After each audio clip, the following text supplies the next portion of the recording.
we're back on the build phase. I'm your host, Mr. Ben, and on today's episode, we are going to talk about Radlands, and specifically, we're going to talk about a quality of life improvement for Radlands that I think is really cool. But before I get into this video, I want to remind everyone that it says on the box for this product that there may be images of graphic violence while it's cartoon violence, and it's of a level that I'm comfortable with my 10-year-old looking at. I don't want to make that call for anybody else. So I try to always make sure everything on the channel is as family appropriate as possible.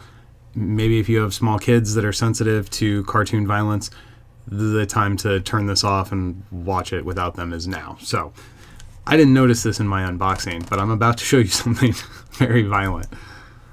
That's crazy. I think that looks so cool. I can't believe I didn't notice this dude's head when I did my original unboxing video, but that I think is actually the most gratuitous violence in the entire thing, and that's not even the cards. So what I want to talk about today, and I mentioned this briefly in my initial unboxing video, is the way this game packs. So as far as the cards, these are very easy to get out of here. You've got handholds on both sides. Now with this one, sometimes it's a little easier to pull the instruction booklet out first, because this stack of cards is so thick that it's narrow to try to fit your finger in between there, but for the most part this stuff is easy to get out. Now my issue is going to be with these water tokens. So the easiest way I think they give us by default is to kind of pour them into your hand like that, right? Well, what happens if you finish your awesome game of Radlands, you're ready to head home, right? So you're packing your cards up and maybe not paying attention to the order that you're doing things. So as you're packing these things up, you go, oops, or maybe your buddy wanted to look over the instruction book because it looks gorgeous like everything else in this game.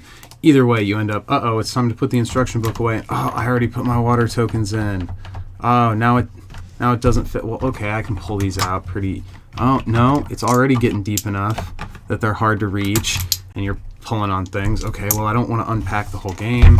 I guess I'm hamming it up a little here, but not that much. The fact that these things are just loosey-goosey inside here is, I think, the one negative thing about the overall presentation and production of what is otherwise a pretty fantastically polished game. Fortunately, as I mentioned in my unboxing video, the community has already come up with this, and by the community I want to take a second here and give credit where it's due to Jeffrey Dillman as the designer of the product that we are about to talk about here.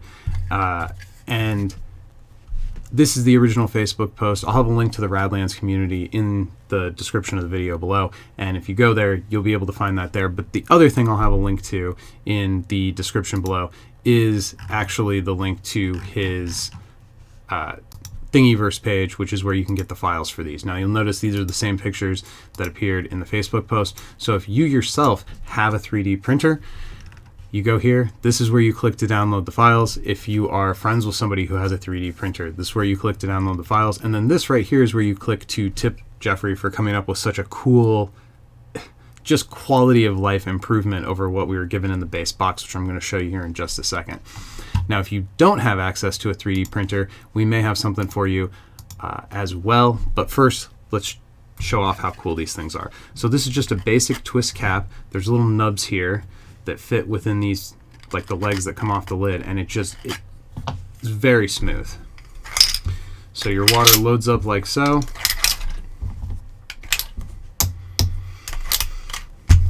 Put the lid on it, and it just could not fit in here slicker. Drops right in. It's very easy to get your instruction book in, even if you don't load the box in the correct order. This pulls out. It keeps everything nice and contained. You can pop the lid off and have a stack. Actually, look at that. I promise I did not let this loose water get behind it, but if you don't want to have your water get lost, this is the solution right here. So I mentioned before, what if you don't have a 3D printer and you don't have the ability to get access to someone who does have a 3D printer, but you also want to make your copy of Radlands even more radical with one of these awesome water storage cylinders? Well, we have a solution for you, and that's this right here. I have two of these sitting right here, And what we're going to do is a little bit of a random drawing. So what we want is for you to tell us your favorite card in Radlands, whether it's something that you're choosing because of the cool artwork, because of the game mechanic that it represents, because of the power of what the card is able to do, or the theme that it has, or, well, theme is the big one for me on this card right here. But pick one of these awesome cards. I know there's a ton of cards, they all look good, but which one looks best? Which one do you like the most? And leave a comment below saying what your favorite Radlands card is. And on January 1st, the team and I are going to randomly pick one of those comments, and we're going to send you your very own water cylinder so that your game can be as rad as this game right here. It can pack as rad as it plays. All right, till next time, go win some games.